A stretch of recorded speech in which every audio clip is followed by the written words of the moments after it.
Welcome back to Cooking Life with Des. Ngayong araw na ito tayo ay magluluto ng chicken with cauliflower. Ito ang ating mga sangkap: sibuyas, kamatis, karne ng manok, cauliflower, mantika. Atin ang umpisahan. Una, gisahin natin ang sibuyas, bawang at luya. Gisahin hanggang sa mag-golden brown at pagkatapos ay ilagay natin ang kamatis.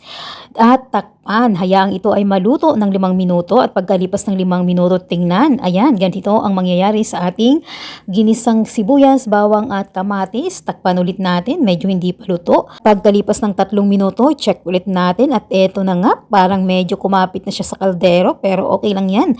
Hayaan na natin ating haluin at ilagay na natin ang karne ng manok.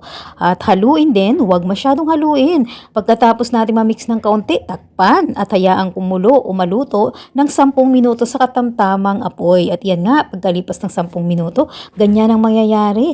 At ngayon, dagdagan na natin ng 1 teaspoon of salt, 1 teaspoon of chili powder, 4 teaspoon of turmeric, 1 teaspoon of coriander leaves. At pagkatapos ay atin itong haluin. Haluin ng mabuti pero iwasang i-over o sobrahan ang paghalo. Nang sa ganun ay huwag masira ang ating manok.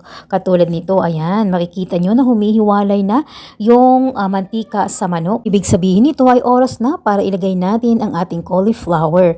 Ilagay natin at ikalat natin ng kaunti, huwag na nating haluin at atin itong takpan at hayaang maluto ng 15 minuto sa mahinang apoy lamang. Yung katamtaman, hindi masyadong mahina at hindi masyadong malakas. At pagkalipas ng 15 minuto, ganito na ang mangyayari sa kanya. Mapapansin nyo, nagkaroon ito ng tubig, kaya huwag ninyong lalagyan o dadagdagan ng tubig.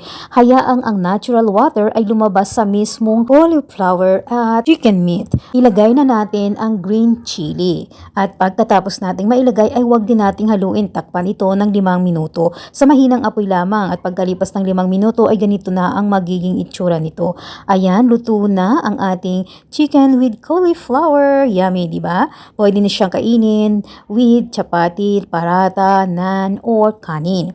At yan nga, takpan ulit natin at hayaan pa ulit natin ng usapang minuto. Ito, ganyan na talaga siya. Humiwalay na talaga yung mantika at ready na siya para sa pagkain.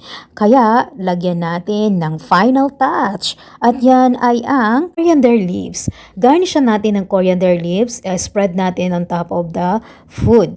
At yan, magiging ganyan siya, di ba? Looks yummy. Depende na sa iyo kung gaano karami ang gusto mo. At ito nga, ready na ang ating chicken. Kaya naman lagyan pa natin ng garam masala para lalong masarap ang ating chicken with cauliflower. Ready for eating, and thank you so much for watching. And if you are new to my channel, please don't forget to subscribe, like, and share. Let's eat!